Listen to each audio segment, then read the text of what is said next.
Hello everyone. तो आज आज की इस वीडियो में मैं आपको बताने वाला हूँ डीकैथलॉन से आने वाली cycle between my bike.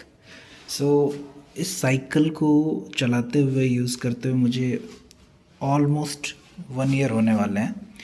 Last year sorry this year only 7 जनवरी को मैंने ये साइकिल परचेज़ करी थी। और आपको जैसा पता है कि ऑलमोस्ट 10-15 दिनों बाद ये साइकिल पूरे 1 साल की हो जाएगी। तो मैं आपके साथ शेयर करने वाला हूँ कि इस साइकिल के मेरिट्स, डीमेरिट्स, कैसे आपको रखना है, क्या मेंटेनेंस होगा, इसका कॉस्ट, एवरीथिंग, और कैसी चलती है, क्या परफॉर्मेंस है। जो भी आपको आपके माइंड में क्वेश्चंस आ रहे होंगे इस साइकिल को लेके, उस सब के बारे में मैं आपको बताने वाला हूँ। क्योंकि मैं 1 साल से चला रहा हूँ और I am a regular rider you can say. क्योंकि मैंने लिया ही इस पर्पज़ से था कि मुझे इसे हर दिन 5-10 किलोमीटर चलाना है। To be very honest, not every day but almost मैंने इसको हर दिन on an average 4-5 kilometre, 3-4 kilometre मैंने इसको चलाया ही है। और इसको चलाने के बाद क्या कॉस्टिंग आई है, कितनी सर्विसिंग करवाई है मैंने, एवरीथिंग मैं आपके साथ बात करने वाला हूँ। तो इस साइकिल में पहले मैं आपको बता दूँ, मैंने इस साइकिल में, ये साइकिल आपको जो मिलने वाली है डीकैथलॉन से, वो बस इसका यू कैन से कि एक फ्रेम मिलेगा आपको, जिसमें ये मडगार्ड इंक्लूडेड नहीं होगा आगे पीछे दोनों के, ठीक है। ये मडगार्ड नहीं होगा, ये पीछे वाला नहीं होगा। उसके अलावा ये जो आप बेल देख रहे हैं ये भी इसमें इंक्लूडेड नहीं था। ये जो आप लॉक देख रहे हैं आगे हैंडल में जो टाइड है वो भी इसमें इंक्लूडेड नहीं था। प्लस ये ऑब्वियसली ये सीट कवर, इसका सीट ऑल्दो जो नीचे जो इसकी सीट है वो भी not bad, but when I you know run the cycle for more than 3 or 4 kilometer, I find it little, you can say, unusual to ride after that particular point, or you can say that kilometer. So वो थोड़ा सा uneasiness मुझे feel हुआ। तो बस with in a month only मैं ये जाके, ये भी डीकैथलॉन से आने वाला ही सीट कवर है, इस पे लिखा हुआ है मेमोरी फोम, जो मैंने परचेज़ कर लिया। और ये मुझे 499 आई गेस, या 449 या 99 ऐसे ही कुछ पड़ा था, क्योंकि टाइम हो गया तो मुझे इतनी मेमोरी नहीं है। बट यस, ओवरऑल अब हम बात करते हैं साइकिल के परफॉर्मेंस की। तो गाइस, ये cycle is perfectly for city ride. अगर आपके आसपास का कि अगर आप ऑफ रोडिंग के पर्पज़ से साइकिल को लेना चाह रहे हैं तो मैं क्लियरली सजेस्ट कर दूं और आपको वार्न कर दूं कि मत लेना। क्योंकि गाइस, साइकिल में कोई प्रॉब्लम नहीं है, ऑफ रोडिंग भी बढ़िया होगी, लेकिन इसके साथ इशू क्या है, इसका जो ये आप रिम देख रहे हैं ना, ये रिम इसका एक तरीके से वीक पॉइंट और प्लस पॉइंट दोनों ही है। ये रिम बना हुआ है एल्युमिनियम से, क्योंकि इसको लाइट वेट रखना था डीकैथलॉन को, तो इन्होंने एल्युमिनियम का यूज़ किया है, जो कि साइकिल को लाइट वेट करने में काफ़ी हेल्प कर रही है। But at the same time जब आप इसको ऑफ राइडिंग ले जाएंगे, जब इसको स्पीड ब्रेकर्स का जो होल्स वगैरह जो रोड पे होते हैं, जो ऑफ रोडिंग में आपको पता है ना कि कैसे ऑफ रोडिंग में आप चलाते हैं, उसमें आपकी साइकिल में कितना ज़्यादा आपकी साइकिल को उन पैचेस से जाना पड़ता है। तो उसमें क्या होता है कि over the period of time ना, ये आपका रिम जो है ना, ये बैंड होना शुरू हो जाएगा। और जब ये रिम बैंड होना शुरू हो जाएगा तो ये ब्रेक्स में इश्यूज आने लगेंगे। आप साइकिल तो चला रहे हैं अपने फुल स्पीड पे, आप पूरी मेहनत कर रहे हैं, बट क्योंकि आपको पता है जब बैंड होता है तो ये साइकिल का जो रिम है वो उसका अलाइनमेंट बिगड़ेगा, और ये ब्रेक अपने आप आप अपनी मेहनत कर रहे हैं, आप साइकिल चला रहे हैं, बट ये ब्रेक्स बार बार लगते रहेंगे, जिसकी वजह से बहुत इरिटेटिंग हो जाएगा। और एक टाइम तो ऐसा आएगा शायद आप सोचो कि यार मज़ा नहीं आ रहा, बट वो रीज़न होता है क्योंकि ऑफ रोडिंग करेंगे तो उसके लिए साइकिल बनी नहीं है। ये स्पेशली डिज़ाइंड है फॉर सिटी पर्पस, जहाँ की रोड्स अच्छे हैं, जहाँ पे स्पीड ब्रेकर्स कम हैं। ऑल्दो स्पीड ब्रेकर्स को आप हैंडल कर सकते हैं, आप ब्रेक यूज़ कर सकते हैं, but again if you are going for off road तो ये साइकिल बहुत ज़्यादा टाइम तक आपको सपोर्ट नहीं करने वाला। अगर आप रिम चेंज करने के लिए रेडी हैं बार बार, देन इट इज़ ओके। आपको फ्रेम में कोई इशू नहीं है, यस, कोई सस्पेंशन नहीं है इसमें, तो you can feel some pain in your back, और उसकी वजह से आपका हो सकता है कि साइकिल चलाने का मन ना करे। सो सिटी राइड के लिए बहुत अच्छी साइकिल है। आप 10 किलोमीटर 15 किलोमीटर रोज़ चलाइए, कोई इशू नहीं आने वाला, कोई प्रॉब्लम नहीं है। बट अगेन अगर आप इसको ऑफ रोड ले जाएंगे तो प्रॉब्लम है। ये मैं अपने 1 साल के एक्सपीरियंस पे कह रहा हूँ, क्योंकि मैं इसको 2 बार डीकैथलॉन ले जा चुका हूँ दोस्तों, और उसका एक ही रीज़न रहा है, वो इसका जो व्हील का अलाइनमेंट है ना, ये पीछे वाली व्हील का, आगे वाली ठीक है, व्हील का अलाइनमेंट। और ऑल्दो मैंने इसको ऑफ राइड करा भी नहीं है, बस मैं नॉर्मल, जो आपको पता है सिटी में भी कुछ ख़राब सड़कें आ जाती हैं, वहाँ पे मैं जब इसको चलाता था तो मैं देखता ही नहीं था कि इसको चला कैसे रहा है, मैं बस दौड़ा देता था। और उसकी वजह से क्या हुआ कि मुझे एक बार फील हुआ कि मैं साइकिल तो चला रहा हूँ लेकिन ये चल नहीं रहा ठीक से। तो फिर आई रियलाइज़ कि इसका जो ब्रेक्स है ना, वो इसको टच कर रहा है, इसके रिम को। और मैं जाके फिर इसको डीकैथलॉन ले गया, उन्होंने alignment so without any cost उन्होंने सही कर दिया फर्स्ट टाइम। फिर सेकंड टाइम फिर ऐसा ही कुछ हुआ, तो फर्स्ट सर्विसिंग इसकी फ्री थी, तो उसमें जिसमें ऑलमोस्ट पूरी साइकिल की सर्विसिंग होती है, तो उसमें मैंने दोनों व्हील्स के अलाइनमेंट सही करवाए। इसके अलावा दोस्तों, अगर आपको मेंटेनेंस के बारे में बताऊं तो इसके अलावा मैं एक बार भी इस साइकिल को कहीं पे भी मेंटेनेंस पर्पस से लेके नहीं गया हूं, क्योंकि इस साइकिल में कुछ ऐसा इशू आया ही नहीं मुझे, टू बी वेरी ऑनेस्ट। क्योंकि इस साइकिल में एक ही इशू आया था मुझे 5-6 महीने बाद। इसका जो ये है इसका जो वॉल होता है इस साइकिल के पीछे वाले टायर का, वो ख़राब हो गया था, डैमेज हो गया था कांट से। बट यस, इसकी हवा जो है ना, जब मैं इसके अंदर हवा डाल रहा था तो ये निकल जाती थी, तो इसका वॉल चेंज हुआ था। आई थिंक 20 रुपये लगे थे मेरे, वही एक कॉस्ट के नाम पे मुझे एडिशनली इसमें मुझे बेयर करना पड़ा है। अदरवाइज़ इस साइकिल ने मुझे और कोई फालतू एक्सपेंसेस मेरे इसमें नहीं हुए। तो अभी तक का, और इसकी ब्रेकिंग की बात करूं तो ब्रेकिंग भी अभी तक इंटैक्ट है। मैं ब्रेक्स आपको बता दूं, ऑल्दो मैंने इसको रेनी सीजन में घर के बाहर नहीं निकाला था, क्योंकि I use to keep my cycle neat and clean. I still you know keep my cycle clean, but rainy season में बार बार लेके आना, फिर उसको वाइप करना, साफ़ करना, क्योंकि मैं साइकिल गंदा, क्योंकि वाइट कलर है उसमें भी, अगर आप इसको देख रहे हो कि इसमें मड्स लगे हुए हैं ना, और ये गंदी हो रही है, तो आपको अच्छा नहीं लगेगा। तो मैं इसको क्लीन करता रहता था। तो मैं 2-4 दिन लेके गया इसको, जो बीच में रेनी सीज़न आया था हमारा, जुलाई अगस्त के आसपास, तो मैंने इसको ज़्यादा निकाला नहीं। मैं इसको जिस दिन बारिश नहीं होती थी उसी दिन, वही 1-2 महीने साइकिल नहीं चली, अदरवाइज़ ये पूरे साल चली है दोस्तों। इसके अलावा अगर मैं आपको बता दूं, इसमें 2 रिफ्लेक्टर्स देती है कंपनी, जो डीकैथलॉन अपने जब आप साइकिल लेते हैं उसके साथ आती है। उसके अलावा एक पीछे ये रिफ्लेक्टर आता है, जो कि काफ़ी हेल्पफुल है। आगे भी सेम ऐसा ही 2 रिफ्लेक्टर आपको देती है कंपनी। तो साइकिल बहुत स्मूथ है, कोई प्रॉब्लम नहीं है साइकिल में। आप 8-10 किलोमीटर का राइड करके निकल जाएंगे, आपको you will not even realise कि आपने 8-10 किलोमीटर चला दिया। और कंट्रोलिंग बहुत अच्छी है गाइस, सिटी राइड के लिए ही आई गेस बनी है साइकिल, तो controlling is very very good, very very good. जिस हिसाब से इस साइकिल की कॉस्ट है, मैंने इसको 6,000 रुपये में लिया था, 5999 इंक्लूडिंग, अगर मैं इंक्लूड कर दूँ इसमें सीट कवर और ये मड गार्ड, प्लस ये आपका ये लॉक, और ये जो आपका लॉक है, और ये बेल, ये सब लगा के मुझे around I think you can से 1.5 के 1.5 से 2,000 मान लो एक्स्ट्रा, जो अभी तक का मेरा ओवरऑल, इसमें इंक्लूडिंग मेंटेनेंस।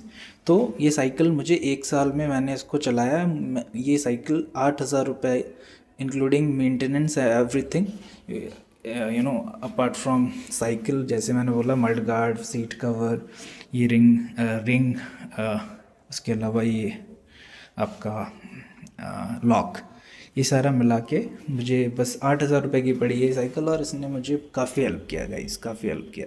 आसपास 2 4 5 किलोमीटर के लिए मुझे सोचना भी नहीं पड़ता। इवन बाइक खड़ी होती है मैं इसको ही यूज़ करता हूँ, क्योंकि इतना स्मूथ है। और ऐसा नहीं है कि चलाते चलाते इसकी स्मूथनेस कहीं जाने वाली है। ओवर द पीरियड आपको फील होगा कि स्मूथनेस और अच्छी है। और इसमें ना कभी मुझे ऑयलिंग की ज़रूरत पड़ी है, मुझे नहीं पता कैसे डिज़ाइन किया है इन्होंने। हाँ, अगर आप इसको रेनी सीजन में चला रहे हैं तो ये चेन थोड़ा सा आपको ऐसा लगेगा कि इस पर रस्ट आ रहा है, बट अवॉइड करना रेनी में मुझे तो, क्योंकि उसके लिए बनी नहीं है साइकिल। कंपनी कितना भी क्लेम करे, but you need to avoid, क्योंकि साइकिल आपको उतना अच्छा रिजल्ट नहीं देने वाली रेनी सीजन में, क्योंकि इसका वी ब्रेक्स हैं तो उस तरीके से इतना हेल्पफुल है नहीं। तो to avoid any kind of accidents and all, आप मत चलाओ इसको रेनी में। अपार्ट उसके अलावा आप किसी भी मंथ में चलाओ, सिटी पे चलाओ, सिटी में चलाओ, रोड्स अच्छे होने चाहिए, you will get full support from the cycle, you will save lot of your money that you actually go and expense on public vehicles and all. So अगर आप इसको 5-10 किलोमीटर के लिए यूज़ करना चाहते हैं, आप फ्रीली यूज़ करें, आपको फुल सपोर्ट करेगी ये साइकिल। हाँ, इसका मैंने आपको बता ही दिया कि इसमें इसके रिम का इशू है। इसके अलावा थोड़ा सा जो मुझे इशू लगा इसका, वो इसका जो ये आप देख रहे हैं, अगर पता नहीं, ये इसमें रस्ट आ रहा है, देखो ये जो इसके कुछ कुछ पार्ट्स हैं ना, ये इसमें थोड़ा सा ये रस्टिंग आप देख सकते हैं। फॉर दैट मैटर अगर ये भी, तो इसमें भी थोड़ा थोड़ा रस्ट आ रहा है उस साइड भी। तो ये इसके जो लोहे से बने जितने भी स्टफ्स हैं ना, उसमें थोड़ी थोड़ी रस्टिंग देख सकता हूँ मैं। अपार्ट फ्रॉम इट, जो भी इसका मेन फ्रेम है, जो वाइट वाला पार्ट है, उसमें कोई मेजर रस्टिंग मुझे अभी तक देखने को नहीं मिला है। हाँ, और एक चीज़ मैं बताना भूल गया, इसका स्टैंड, ये 800 के आसपास का स्टैंड था। स्टैंड भी इसका अगर मैं आपको दिखाऊं तो ये एडजस्टेबल है। इसको आप इसकी हाइट को इस रेड वाले क्लिप को प्रेस करके एडजस्ट कर सकते हैं, आपको किस तरीके से पार्क करना है अकॉर्डिंगली। प्लस इसका जो ये सीट कवर है, सॉरी सीट वाला जो पोर्शन है, इसको आप यहाँ से एडजस्ट कर सकते हैं अपनी हाइट के अकॉर्डिंग। ये एल है, एल साइज़ है। इसमें 2 और आते हैं, स्मॉल और मीडियम। मैंने एल लिया है, और उसमें भी मैंने अपनी सीट को थोड़ा सा ऊपर करवाया है, क्योंकि मेरी हाइट 5'9" के अराउंड है। तो कहते हैं जब साइकिल आप चलाते हैं तो आपका जो पैर है वो एकदम स्ट्रेट भी नहीं होना चाहिए और पूरा बैंड भी नहीं होना चाहिए। ये बस साइकिल चलाते हुए हल्का सा बैंड हो, दैट इज़ गुड। अगर ज़्यादा बैंड हो रहा है वो भी ठीक नहीं है, और पूरा स्ट्रेट जा रहा है वो भी ठीक नहीं है। वो आपको बहुत जल्दी यू विल गेट टायर्ड, अगर आप इसको इस तरीके से अपने सीट का एडजस्टमेंट रखते हैं कि आपका पैर पूरा स्ट्रेट जा रहा है या ज़्यादा बैंड हो रहा है, तो इसको हल्का सा बैंड होना चाहिए, उसी हाइट पे एडजस्ट करके इसको यूज़ करें, क्योंकि हाइट तो एक आपकी बढ़ने वाली है नहीं। तो मैंने उसको उस हिसाब से एडजस्ट करवाया है, थोड़ा सा हल्का सा मैंने, अगर आप देख रहे हैं, थोड़ा सा मैंने इसको एडजस्ट करा के ऊपर करवाया है। इसके अलावा साइकिल बहुत सुंदर है गाइज़। अगर आप अभी भी after 1 year, even after 1 year जब मैं इसको लेके जाता हूँ, क्योंकि मैं इसको साफ़ रखता हूँ, अभी थोड़ा बहुत आप देख रहे हैं कि थोड़ी गंदी हो गई है, क्योंकि 2-4 दिनों से मैं था नहीं घर पे। तो ये जो भी गंदी आपको लग रही है साइकिल, वो इसमें हल्का हल्का धूल जम गया, तो वो एक वाइप करना है और वो पूरा क्लीन हो जाएगा। तो क्योंकि साइकिल वाइट है, अगर आप इसको क्लीन रखते हैं तो लोगों का you will get all the attention of people around you when you ride this bicycle, क्योंकि इसका कलर इतना अच्छा है। प्लस आप बहुत सारे लोग प्रेफर करते हैं कि मड गार्ड्स हटा देते हैं, लेकिन मैं इसको रहने देता हूँ because of safety and all तो जब आप, मैंने इसका एक चीज़ और बता दूँ, जब आप इसको ये इवन विद मड गार्ड, अगर आप इसको बारिश के सीज़न में चला रहे हैं तो ये आपकी कोई हेल्प नहीं करने वाला। आपका जो बैक है पूरा, वो गंदा होना ही होना है, कीचड़ उस पर आ ही जाता है। वो भी एक बहुत बड़ा यू कैन से नेगेटिव फीडबैक मेरी तरफ से, क्योंकि इसको रेनी सीज़न के लिए पता नहीं ये या तो इस मड गार्ड में इशू है या क्या इशू है पता नहीं, लेकिन ये पूरा जो यहाँ से है ना आपके ऐसे करके रोल होके आपके पीठ पे जब आप चला रहे हैं तो उसके ऊपर आता है और वो पूरा ही गंदा हो जाता है। मतलब उसको आप वाइप भी नहीं कर सकते, आपको वो कपड़ा वॉश करना पड़ेगा। तो इसलिए भी मैं इसको ना बारिशों में नहीं ले जाता।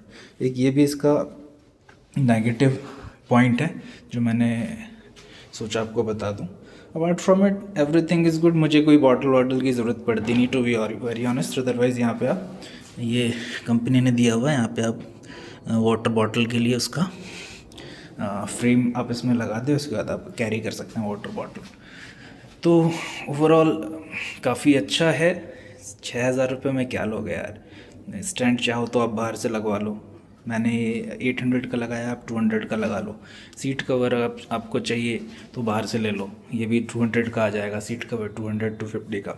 दोनों मड गार्ड मैंने लिए थे 499 के, आप 200 रुपये का दोनों लगवा लो। लेकिन मैंने प्रेफर किया कि कंपनी फिटेड ही लेना चाहिए ताकि है ना जो बेस्ट एक्सपीरियंस है वो मैं ले सकूं। और मुझे कोई ज़्यादा कॉस्टली लगा भी नहीं, वन टाइम इन्वेस्टमेंट है, कर देना। डीकैथलॉन से ही ले लो। ये लॉक भी मैंने डीकैथलॉन का लिया, आई गेस 250 का था, काफ़ी स्टर्डी है तो काफ़ी अच्छा है ये भी। ब्रेकिंग वगैरह मैंने बता दी अभी तक, अगर आप देखो तो देखो कोई लूजनेस नहीं है। ये भी सेम, थोड़ा सा ये पीछे वाला हल्का लूज़ हुआ है और होता भी है वैसे भी, क्योंकि उसका यूज़ ज़्यादा होता है। उसके अलावा नो मेंटेनेंस गाइस, कुछ भी नहीं। ना मैंने ब्रेक्स चेंज किए हैं इसके। हाँ थोड़ा ब्रेक्स पीछे वाला मुझे लग रहा है कि 1-2 महीने बाद मुझे चेंज करना पड़ेगा, बट दैट इज़ फाइन। अगर आप 300-400 रुपीज़ के ब्रेक्स अगर 1 साल बाद वो भी everyday 4-5 kilometres on an average ride कर रहे हैं उसके बाद चेंज कर रहे हैं तो नॉट एन इशू। इतना तो आप मेंटेनेंस में खर्च कर ही सकते हैं। तो अब इसको एकदम दिल खोल के सिटी में चलाएं, कोई प्रॉब्लम नहीं आने वाली। एक सामने इसका एक रिफ्लेक्टर आता है, मैं आपको दिखा दूँ, ये रहा, ये देखिए, ये एक रिफ्लेक्टर आता है जो कि अभी तो नहीं दिख रहा, लेकिन but it is very useful and helpful when you ride during night and dark. तो उस टाइम पे काफ़ी सामने वाले को रिफ्लेक्ट वो आप एक तरीके से you will feel safe, because वो अच्छा रिफ्लेक्टर है सामने वाला भी। पीछे भी रिफ्लेक्टर है, मैंने बता दिया, दोनों व्हील्स पे दो रिफ्लेक्टर्स हैं। तो ओवरऑल सेफ्टी फीचर्स भी हैं। और ऑफ कोर्स अगर आपको एक हेलमेट चाहिए यू कैन बाय, पूरा कंप्लीट पैकेज है गाइस, कोई इशू नहीं है।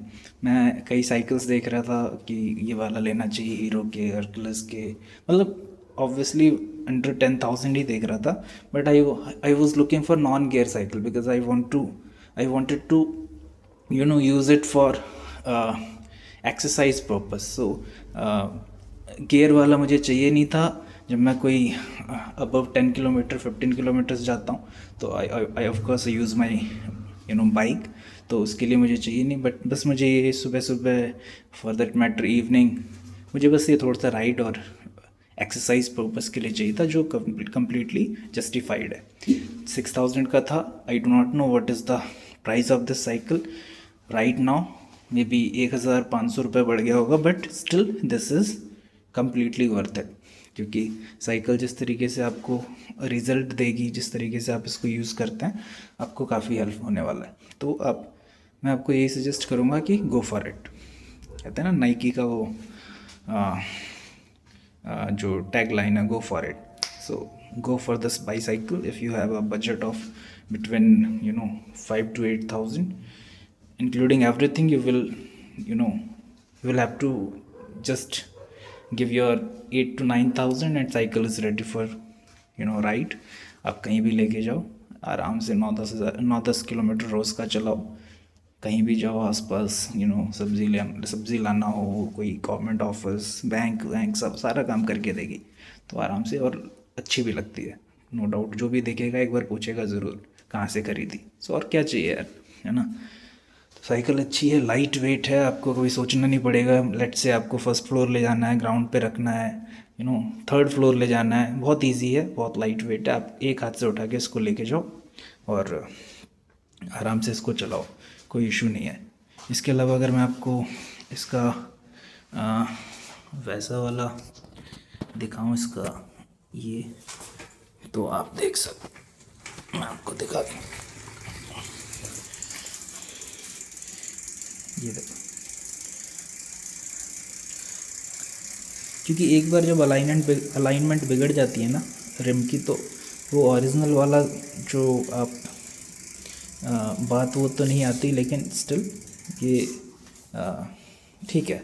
नो नो प्रॉब्लम, मतलब मुझे कोई इशू नहीं है। तो थोड़ा बहुत आपको बस ऑफ रोड देखना है, और उसके अलावा साइकिल ठीक है। आप में से जो भी ऐसे लोग इस वीडियो को देख रहे हैं जिन्होंने ये साइकिल ऑलरेडी ख़रीद ली है या यूज़ कर रहे हैं 1 साल, 1.5 साल, 2 साल, even for 1 month, comment section में आई वुड रिक्वेस्ट कि आप अपना एक्सपीरियंस कैसा रहा, आपको कैसा लगता है ये साइकिल चलाना, आप वहाँ पे डालें। और जो लेना चाहते हैं उनके लिए भी वो हेल्पफुल रहेगा, आप लोगों के भी कमेंट्स से। बाकी मेरा ओपिनियन नहीं है, मेरा ओपिनियन अगर आप पूछना चाहते हैं तो आई वुड ओनली सजेस्ट कि go for it, unless you have anything good in your mind, और किसी ने आपको कुछ सजेस्ट किया है और आपने इसको प्रैक्टिकली देखा है, तो otherwise this cycle is good, it will worth every penny, so go for it. And अगर आपको इसमें कोई और किसी तरीके का पर्टिकुलरली कोई किसी पार्ट से रिलेटेड कुछ if you want me to ride and show you the cycle कि कैसा ये how does it look during ride, तो अगर वैसा कोई वीडियो चाहिए आप मुझे कमेंट सेक्शन में बताओ, मैं आपको डेफिनेटली वो वीडियो भी अपलोड करके दूंगा। तो फॉर नाउ अगर आप लेना चाहते हैं मेरी तरफ से थम्स अप है, ले लें, और एक बेल के साथ वीडियो को एंड करते हैं। Thank you so much guys for watching this video. मैं आपको अगली वीडियो में मिलूँगा किसी और चीज़ के रिव्यू के साथ, तब तक के लिए thank you so much, bye bye.